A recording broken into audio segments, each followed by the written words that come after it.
70,000 men in a group chat. 70,000 men in a group chat. What are they discussing? How to harm women and children. And this includes the women and their families, including their mothers. I don't know, y'all, we going into a new year. If this is not a sign, ladies, for you to be decentering men, if this, girl, 70,000.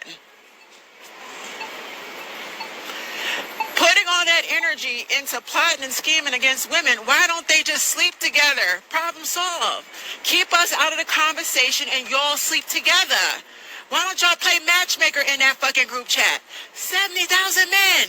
That should be enough incentive for you to decenter them and to stay single and celibate and level up. That number is not hyperbole. 70,000 men got into a group chat and have sustained it for years, where the whole purpose of it was to give tips and tricks about how to harm women in your life. Your girlfriend, your aunt, your sister, your mom, your daughter. And we wonder why it is that women will have these conversations in social media about the man or the bear. Well, bear's not doing that. Grizzlies aren't getting together and talking through the trees about how to fuck up women.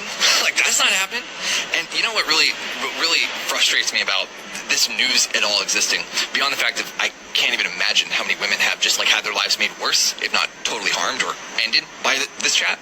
But it makes me angry because you know that 70,000 is a big enough number. That's enough people to fill all SoFi Stadium, by the way. That's a big enough number that almost certainly a non-insignificant portion of the people in that chat were young men between the ages of 10 and 20. And I just wonder who in their life is asking them, who are you spending your time with? Where are you hearing that? Who told you to talk like that? You know, because like if it starts in a group chat, it's going to percolate into regular conversation. And if you're a young guy like me, I'm 26. You know, I have a 15-year-old nephew. And if I heard any inkling about that young man talking in any way about harming the women in his life, I mean, he'd be getting a call from me, right? Like it's not even a negotiation. You know, it would be a call to understand, what are you doing, first of all, and then it would be me cajoling the shit out of him to stop that. Because there's a point where when the conversation is about harm, it's less about the gentle parenting, right? It's about letting people know, like, that's not okay. You know, like, you are not a man to do that. You know, no man is a man to do that. Things like that.